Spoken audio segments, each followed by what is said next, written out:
सुंदर शरद पूर्णिमा की बहुत बहुत बधाई हो। बाबा विश्वनाथ की कृपा आप पर सदा बनी रहे। आ गया शरद पूर्णिमा की रात्रि। बड़े से बड़ी बीमारियां, बड़े से बड़े रोग, बड़े से बड़े बड़े कष्ट इस शरद पूर्णिमा की रात्रि को छूट जाते हैं। दमे की बीमारी, श्वास की बीमारी, अनिद्रा की बीमारी, रात्रि को जगना, ये सारी बीमारियां शरद पूर्णिमा की रात्रि को अगर व्यक्ति अपने जीवन को सुखमय बनाए, अपने जीवन को आनंदमय बनाए तो सब छूट सकता है। शरद पूर्णिमा की रात्रि को पीपल के पत्ते 5 लेकर उसके ऊपर खीर डालकर रात्रि को खा लेने से महाराज दमे की बीमारी, श्वास की बीमारी रुक जाती है। वो बीमारी बढ़ती नहीं है, उससे कष्ट नहीं होता। जिन बच्चों के नेत्र कमजोर होते हैं, रोशनी कमजोर होती है, शरद पूर्णिमा के दिन रात्रि को 12 बजे भगवान चंद्रदेव का दर्शन कराइए। 5 से 7 मिनट तक नयन मिलाएं चंद्रदेव के साथ और बाद में एक पीपल के पत्ते पर खीर जो चंद्र के नीचे रखी हुई है उसी खीर को चटा दीजिए। फिर चंद्र का दर्शन कराओ, फिर खीर को चटा दीजिए। महाराज नयन की ज्योति बढ़ती है। नींद नहीं आती तो निंद्रा देवी प्रवेश करती है, निंद्रा अच्छी आती है, आनंदित होता है।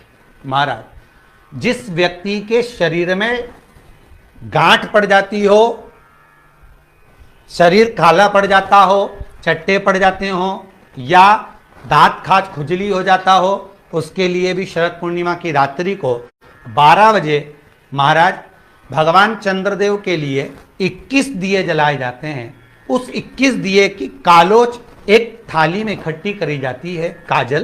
कालोच को इकट्ठी कर कर शरीर में गाय के घी के साथ में जहां जहां जगह पर चट्टे हैं, गांठ है, वहां लगाया जाता है। उसको 5 या 7 दिन लगाइए। उसके बाद में रोज प्रतिदिन लगाने के आधे घंटे बाद स्नान कर लीजिए, आराम लगना प्रारंभ हो जाता है। महाराज आज शरद पूर्णिमा की रात्रि से लेकर कार्तिक पूर्णिमा की रात्रि के बीच में जो दामोदर भगवान का, कृष्ण का, शिव का मंगल आनंद करेगा, अभिषेक करेगा, पूजन करेगा, स्मरण करेगा, उसके सारे दुख दरिद्र दूर हो जाएंगे। रात्रि को आप बड़े प्रेम से खीर बनाओ, चंद्रदेव की साक्षी में रखो, भोग लगाओ भगवान श्री हरि को। बन सके अगर लक्ष्मी की कमी है, लक्ष्मी नहीं आ रही है, व्यापार नहीं चल रहा है, तकलीफ बहुत ज़्यादा है, घर में कष्ट है, कर्जा ज़्यादा है, तो एक तांबे के कलश के ऊपर, तांबे के कलश में पानी भरना, कटोरी रखना, उस पर लक्ष्मी जी की मूर्ति रखना। लक्ष्मी जी की मूर्ति नहीं हो तो चांदी का सिक्का रखना। उसके सम्मुख में आप 31 दीपक घी के लंबी बाती के जला देना। महाराज एक एक कमल गट्टा उस 31 दिए के अंदर डाल देना और लक्ष्मी जी का पूजन करना, लक्ष्मी जी का स्मरण करना, खीर का भोग लगाना, पान के पत्ते पर खीर रखना, 5 पत्ते पर खीर का भोग लगाना और माता लक्ष्मी से विनती करना। सुबेरे 4 बजे तक वो रखे रहने देना, सुबह 4 बजे वो उठाना, लक्ष्मी को वापिस तिजोरी में या सिक्का हो तो उसको अलमारी में रख देना। जो खीर बनी है वो प्रसाद के रूप में सुबह 8 बजे, 10 बजे, 9 बजे जब खाना हो प्रेम से पाना। माता जो दिए लगाए हैं वो ठंडे हो गए होंगे, उनको रखे रहने देना, बाद में काम आते रहेंगे, या दिए विसर्जन करना हो तो आपकी मर्जी है। पर वो मट्टी के दिए लगेंगे, आटे के दिए नहीं लगेंगे, मट्टी के दीप लगाना है आपको। 31 घी के दिए लगाना है। लक्ष्मी जी का पूजन करो, कंकु, चावल, हल्दी, मोली से सब तरह से। शरद पूर्णिमा की रात्रि को सुख मिलेगा, आनंद मिलेगा, लक्ष्मी की वृद्धि होगी, कार्य सिद्धि होगी। दूसरा क्रम, अगर कार्तिक पूर्णिमा हो, शरद पूर्णिमा हो, ये दोनों पूर्णिमा पर शरद पूर्णिमा के दिन आप शाम को प्रदोष काल के समय 4:30 बजे से 6 बजे के बीच में 1 लोटा पानी, उसमें 5 बेलपत्र रखकर, 1 कमलगट्टा डालकर भगवान चंद्रेश्वर महादेव के नाम से भगवान शंकर को चढ़ा दीजिए। आपकी जो कामना हो वो कामना कर कर चढ़ाएं, विनती करें चंद्रेश्वर महादेव को और निवेदन करें कि हमारा ये कार्य सफल हो। केवल शरद पूर्णिमा के दिन चढ़ाइए, कार्तिक पूर्णिमा तक क्या फल मिलता है हमको जरूर बताइए। भी शरद पूर्णिमा की रात्रि को और कार्तिक पूर्णिमा की रात्रि को गर्भवती नारी अपनी नाभि पर यदि चंद्र की दृष्टि पड़वा लेती है तो बच्चा विकलांग पैदा नहीं होता है। गर्भ से जो बालक होगा श्रेष्ठ होगा, विद्वान होगा, चतुर होगा, पढ़ने में होशियार होगा, क्योंकि ये चंद्र की किरणें जब समुद्र में उछाल ला सकती हैं तो आपके जीवन में भी तरक्की ला सकती है। उछाल शरीर में रोग है, बीमारी है, काया बेकार हो रही है, तो सीधी सीधी बात शिव महापुराण की कथा कहती है, सुंदर आनंद में श्रवण कर कर आप अपने जीवन को, ये पूर्णिमा शिव महापुराण की कथा कहती है, शरद पूर्णिमा आ रही है, कुछ नहीं करना, पीपल का एक पत्ता, उस पत्ते पर थोड़ा सा चावल, थोड़ा सा चावल,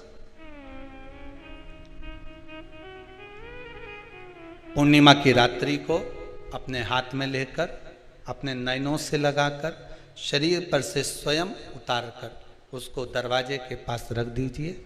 पूर्णिमा की रात्रि को पूर्ण होने पर उस चावल को दूसरे दिन सूंघ कर बहते हुए पानी में डाल दीजिए।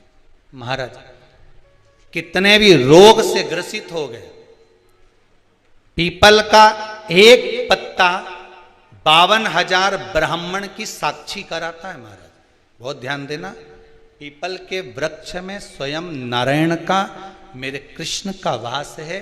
स्वयं भगवान गीता के अंतर्गत कहते हैं कि मैं पीपल का वृक्ष हूं, नारायण उसी में। 52,000 ब्राह्मणों का वासा एक पीपल के पत्ते में होता है। और आपको पहले भी कथा में कहा, गाय, ब्राह्मण, बहन, बेटी, ये सब काल का हरण करने वाले हो, काल को हरने वाले का स्मरण, शिव का स्मरण करो। पूर्णिमा के दिन चावल का एक आखा दाना, आखा दाना जानते हो, पूरा खंडित चावल नहीं, कितना चावल, एक दाना चावल का शंकर भगवान के शिवलिंग पर समर्पित करिए। एक बेलपत्र जिसका डंडी का मुख अपनी ओर हो, जहां से चावल चढ़ाया है, उस चावल के ऊपर अपनी कामना कर कर रख दीजिए और चंद्रमौली भगवान का स्मरण करिए। कौन से भगवान? शंकर भगवान का सर्वश्रेष्ठ सुंदर नाम है चंद्रमौली।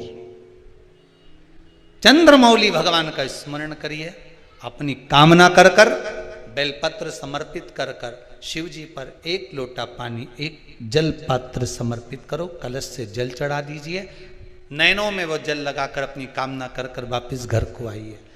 अगली शरद पूर्णिमा आएगी, जो कामना करी है मेरा चंद्रमौली भोलेनाथ उसे पूर्ण कर ही देगा। शिव उपासना के लिए जितनी 12 महीने में पूर्णिमा पड़ती है, एक एक पूर्णिमा का व्याख्यान वर्णन करेंगे। आज तो कथा का महत्तम दिवस है, पहला दिवस है, तो हम उसको महत्व समझें कि पूर्णिमा का महत्व क्या है, हम उसका महत्व समझें कि शंकर और चंद्र का रिश्ता क्या है, संबंध क्या है।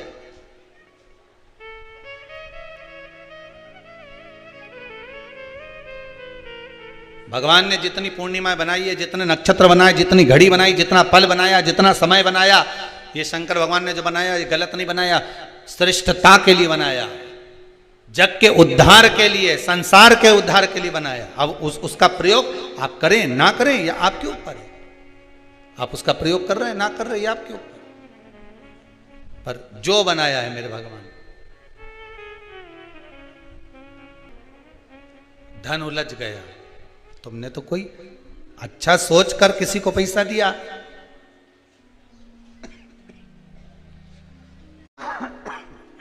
अच्छा सोच कर किसी को धन दिया,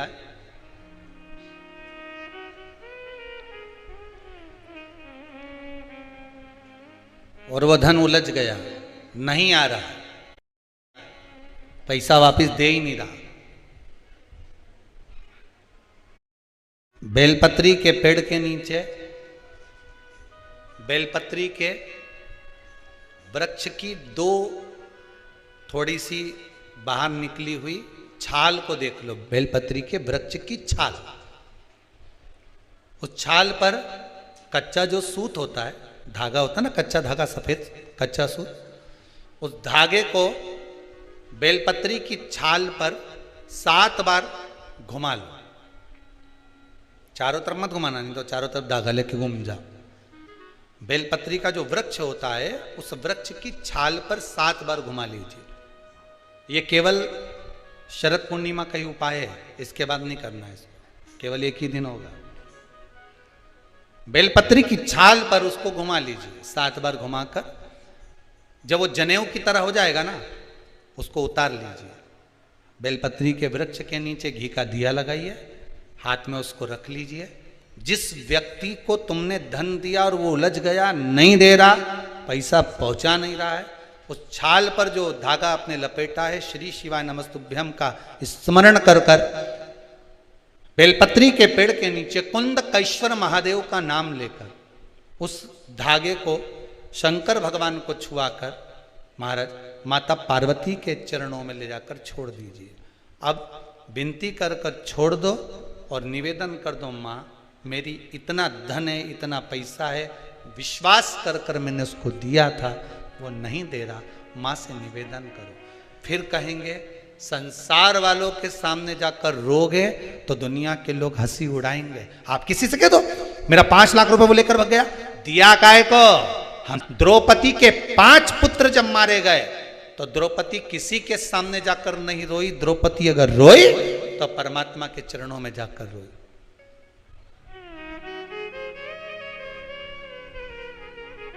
उत्तरा का गर्भ जला, ब्रह्मास्त्र छोड़ा गया, उत्तरा कहीं जाकर नहीं रोई, सीधे भगवान के चरणों में जाकर। भगवान ने पूछा हुआ क्या? उत्तरा कहती मेरा गर्भ जल रहा है, ब्रह्मास्त्र आ रहा है। अगर संसार वालों के कहने में पड़ी रहती तो उत्तरा का गर्भ भी नष्ट हो जाता, पर भगवान ने अंगुष्ठाकृति धारण करी, गर्भ में जाकर परिक्रमा करी, उत्तरा के गर्भ में पहुंच गए। जो बालक प्रविष्ट हुआ परीक्षित हुआ, आते सी जन्म लेते सी जिसने परीक्षा करी वो परीक्षित हो गया। श्रीमद् भागवत में लिखा है। संसार वालों के आगे जाकर रोगे तो दुनिया के लोग हंसी उड़ाएंगे, पर परमात्मा के आगे जाकर कहोगे, परमात्मा हंसी नहीं उड़ाता, परमात्मा उस कार्य को सिद्ध करता आएगा। एक पूर्णिमा पर करके देखने में क्या जा रहा है? शरद पूर्णिमा पर किसी भी समय पर कभी भी करो, पर करो। उलझा हुआ धन मां सुलझा दे। 12 महीने पढ़ने वाली पूर्णिमा का चरित्र, कैसी पूर्णिमा का क्या व्याख्यान है, क्या वर्णन है, उसको श्रवण करेंगे, स्मरण करेंगे, भाव से सुने। किसको पूर्ण बनाया है? लक्ष्मी। शरद पूर्णिमा के दिन अगर आप शंकर भगवान को 1 लोटा पानी अगर शिव को समर्पित कर रहे हो, श्वेत पुष्प को रखकर शंकर जी के ऊपर सफेद फूल को चढ़ाकर अगर 1 लोटा जल भी, एक पात्र जल भी शंकर को समर्पित कर रहे हो, तो ये लक्ष्मी के लिए ही तो कर रहे हो। और कौन सी लक्ष्मी? पूर्ण लक्ष्मी। पूर्ण लक्ष्मी। आपको पहले भी कथा में कहा, एक बार भगवान एक सिद्धता प्रदान कर दी कि अपने गोदी के लाल को, अपने गोदी के पुत्र को माता ने लक्ष्मी की गोद में देखकर लक्ष्मी को पूर्ण बना दिया। वो दिन कौन सा था? यही शरद पूर्णिमा का दिन था। कौन सा दिन? आवाज पकड़ लो। यही शरद पूर्णिमा का दिन था। शरद पूर्णिमा का दिन लक्ष्मी को पूर्ण करने का दिन, पूर्ण करने का। केवल अमृत ही नहीं बरसता, शरद पूर्णिमा के दिन लक्ष्मी भी बरसती है। पूर्णिमा शिव महापुराण की कथा है। सबसे सुंदर संबंध इस संसार में अगर किसी का है तो समुद्र और चंद्र का है।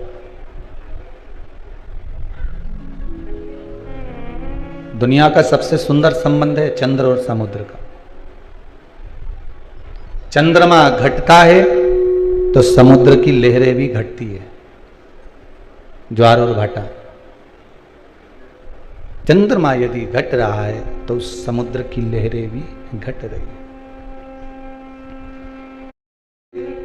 शरद पूर्णिमा के उत्सव पर जो पूर्णिमा शिव महापुराण की कथा सुन रहे हैं, इसके रस तत्व को हमें ग्रहण करना है और उस रस तत्व को ग्रहण कर कर अपने जीवन को सार्थक बनाना। कई लोग कहते हैं गुरुदेव हमने सुना है शरद पूर्णिमा के दिन अमृत बरसता है, इसलिए लोग खीर बनाते हैं तो बाहर रख देते हैं।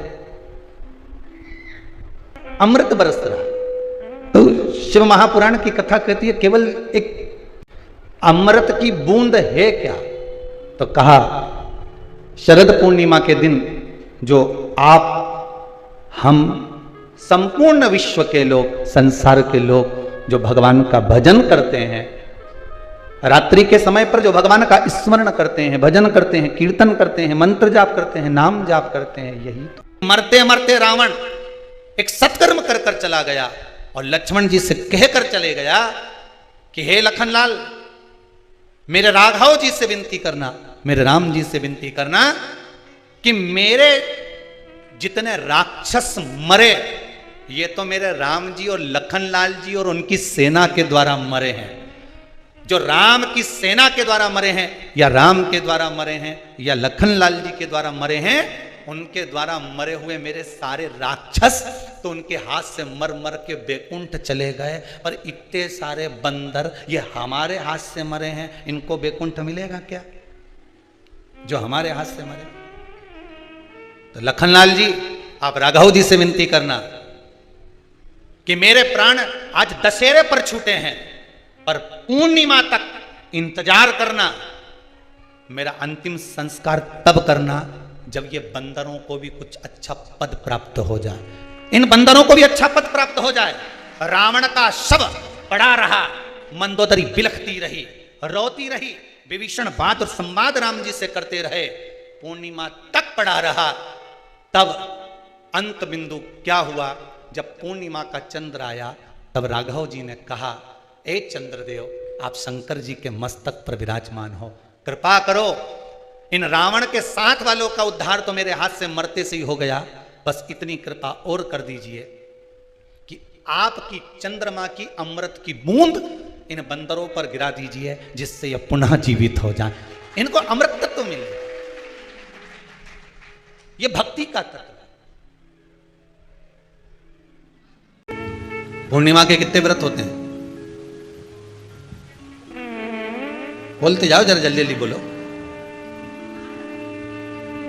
पूर्णिमा के नारियों को, स्त्रियों को अखंड सौभाग्य के लिए जो नारी वैधव्य नहीं होना चाहती है उस नारी को पूर्णिमा के कितने व्रत करना चाहिए? जिस नारी के यहाँ संतान नहीं हो, औलाद नहीं हो, उसको पूर्णिमा के कितने व्रत करना चाहिए? जिस नारी का पुत्र पति बहुत बीमारी से ग्रसित हो, लग रहा हो कि ये मेरा बेटा बहुत बड़ी बीमारी में घिरा हुआ है, तो नारी को कितने व्रत करना चाहिए? स्वयं भगवान कृष्ण ने माता यशोदा को द्वापर में भी बताया है कि पूर्णिमा के 32 व्रत होते हैं। 32। उसमें करना क्या है आपको? केवल जिस दिन व्रत रहे रात्रि के समय पर कोई भी मीठा, कुछ भी सामग्री आप चंद्र की रोशनी में, चंद्र को अर्घ देने के बाद, पूजन करने के बाद उसको रखो, और वही सामग्री जो नशा कर रहा है उसको पूर्णिमा के दूसरे दिन उसको खिलाओ। आप धीरे धीरे खिलाना चालू करेंगे, जिस नशे में वो डूबा हुआ उस नशे से वो छूटना प्रारंभ हो जाएगा। 2 पूर्णिमा व्रत करके तो देखो, तीसरे में तुम्हें जरूरत ही नहीं पड़ेगी। धीरे धीरे आप रुक, वो छूटना प्रारंभ हो जाएगा। कपट करोगे, छल करोगे, बेईमानी करोगे, निंदा करोगे, दूसरे के लिए आप शब्द कहोगे, बस भोगना तुमको ही, दूसरे को नहीं। किसी चंद्र रो रहा है, आप मुझे बचा लीजिए। शंकर भगवान ने पूछा हुआ क्या? राहु केतु पीछे पड़े। अब चंद्रदेव को तो जाना कहीं था, पर पहुंच गए कहीं। शंकर भगवान ने कहा एक काम कर, मेरे मस्तक पर आकर बैठ जा।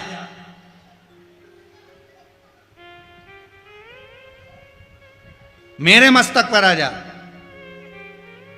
चंद्रदेव बोले कि बैठ तो जाऊंगा, पर दिक्कत एक ही है। क्या? वो राहु और केतु मुझे देखते देखते आएंगे तो सामने ही दिखूंगा तो सबसे पहले मुझे निपटाएंगे। भगवान बोले मेरे मस्तक पर चढ़ने के बाद किसी की सामर्थ्यता है जो तुझे निपटा जाए? चंद्रदेव को जो शंकर भगवान कह रहे हैं वही बात आप भी अपनी जिंदगी में याद रख लेना। शंकर के मस्तक पर चंद्र बैठ गया तो ना राहु की हिम्मत हुई ना केतु की हिम्मत हुई कि वो शंकर के पास जाकर उसको उठाकर निगल ले। ना राहु ना केतु, किसी की सामर्थ्यता नहीं थी जो निगल जाए। अगर तुम शंकर भगवान के पास में हो तो किसी की सामर्थ्यता हो सकती है। राजा श्वेत, प्राण छूटने का समय आ गया, यम के दूत बंदी बनाने आ गए। राजा श्वेत को ले जाने लगे, अंदर प्रवेश करा तो सीधे नंदी ने उनको भगा दिया, चलो यहां से, अभी भजन कर रहा। ये वही वाली बात आ गई। अभी पिताजी रामायण पढ़ रहे हैं, गीता पढ़ रहे हैं, तो क्रोशान यमदूत वापिस चले गए। यमराज ने पूछा क्यों रे, वो राजा श्वेत को नहीं लाए तुम, खाली हाथ वापिस आ गए? यमदूत बोले वहां पर वो राजा श्वेत शिव जी की आराधना कर रहा था। तो क्या हुआ, अंतिम समय उठा के लाओ कि हम नहीं जाएं। दादा अंदर जाएं तो मारे, हम नहीं जा रहे। यमराज बोला तुम नहीं जाओगे? नहीं। उन्होंने मृत्यु देवी को भेज दिया, ए मृत्यु, डायरेक्ट टूटपट मार दे उसको या राजा श्वेत को। मृत्यु देवी जैसे ही गई, कार्तिकेय जी खड़े हो गए और कार्तिकेय मृत्यु देवी का युद्ध हुआ। मृत्यु देवी के ही मार दिया। अब बताओ, मौत खुद मर गई। अब तुमने कहीं सुना कि मौत मरी, परंतु ये राजा श्वेत की कथा में मर गई। यमराज आ गए, भगवान शिव को क्रोध आया, उन्होंने यमराज की निपटा दिया। दादा लो, ना रे बांस, तुम्हें मालूम है, अच्छे से बोलो जाना, ना रे बांस ना बजे बांसुरी, तो उन्होंने पूरा बांस ही निपटा दिया। अब बज लो, जाओ। सूर्य नारायण भगवान आ गए, रोते रोते मेरा बेटा मर गया, मेरी पोती मर गई, रो रहे। ब्रह्मा जी ने पूछा क्या हुआ? मेरा बेटा मर गया यमराज। पौती चली गई मेरी मृत्यु देवी। हो, क्या चाहते हो? उनको जिंदा कर दो। ब्रह्मा जी बोले हमारे बस में थोड़ी ना है, जिसने निपटाया वही जिंदा करेगा, जिसने निपटाया वो जिंदा करे।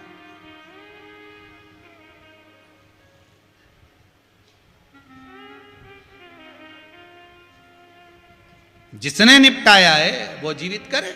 इसमें एक पत्र है, किसी ने भेजा है, पढ़ने का भी इतना टाइम नहीं, कथा बहुत सारी है। तो उसमें लिखा है किसी की तबीयत खराब हो गई थी और उसको हॉस्पिटल ले जा रहे थे, वो उसमें वर्णन लिखा होगा, जिनने भी लिखा होगा वो बैठी भी होंगे। तो मालूम पड़े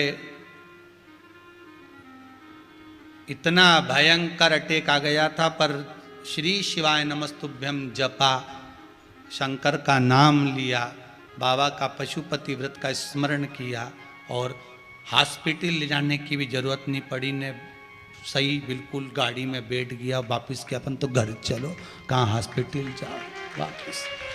और ये केवल वहीं नहीं हुआ, एक कल का भी चरित्र ध्यान में होगा। जो लोग कल थे यहाँ पर, कौन कौन थे कल यहाँ? आप लोग थे। तो कल एक व्यक्ति कहाँ से आए थे वो ध्यान नहीं है,